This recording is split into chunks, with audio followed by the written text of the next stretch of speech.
ಬಾರ್ಕೂರು ಸಿದ್ದೇಶ್ವರ ಸಿದ್ಧಿನಾಥ ದೇವಸ್ಥಾನದ ಎದುರು ಇರುವ 4 ಎಕರೆ ವಿಶಾಲವಾದ ಬೆಳ್ತಕೆರೆಯಲ್ಲಿ ಹೂಳು ಮತ್ತು ನೀರನ್ನು ಹಾಳು ಮಾಡುವ ಕಳೆಗಿಡ ಇದ್ದು ಈ ಪ್ರದೇಶದ ಅಂತರ್ಜಲ ಬತ್ತಿ ಹೋಗಿತ್ತು.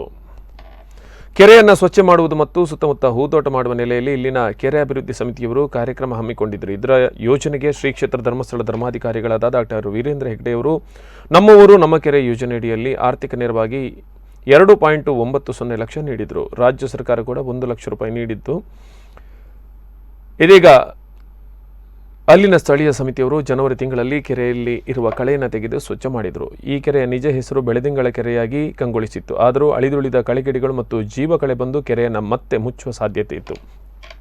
ಮಂಗಳವಾರ ಸಮಿತಿಯ ಸದಸ್ಯರು ಕೆರೆಯಲ್ಲಿರುವ ಕಳೆಗಿಡಿಗಳನ್ನು 4 ದೋಣಿ ಮೂಲಕ ಮಾನವ ಶಕ್ತಿ ತೆಗೆದು ಇದೀಗ ಸ್ವಚ್ಛತೆ ಮಾಡಲು ಕಾರ್ಯಕ್ರಮ ಹಮ್ಮಿಕೊಂಡಿದ್ದಾರೆ.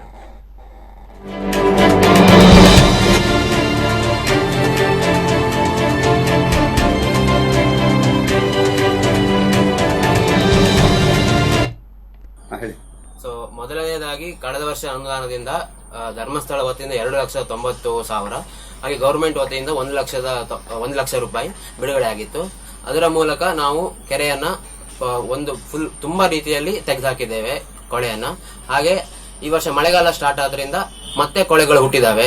ಸೊ ಅದು ಹೂ ಬರುವ ಮುಂಚೆ ಆ ಕೊಳೆಯನ್ನು ತೆಗೆದ್ರೆ ಸ್ಪ್ರೆಡ್ ಆಗೋದು ಕಮ್ಮಿ ಆಗುತ್ತೆ. ಸೊ ನಾವು ಇವತ್ತು ಒಂದು ದಿನ ಕೆರೆ ಅಭಿವೃದ್ಧಿ ಸಮಿತಿಯಿಂದ ರತ್ನಾಕರ್ ಶೆಟ್ಟರ್ ಅವರ ವತಿಯಿಂದ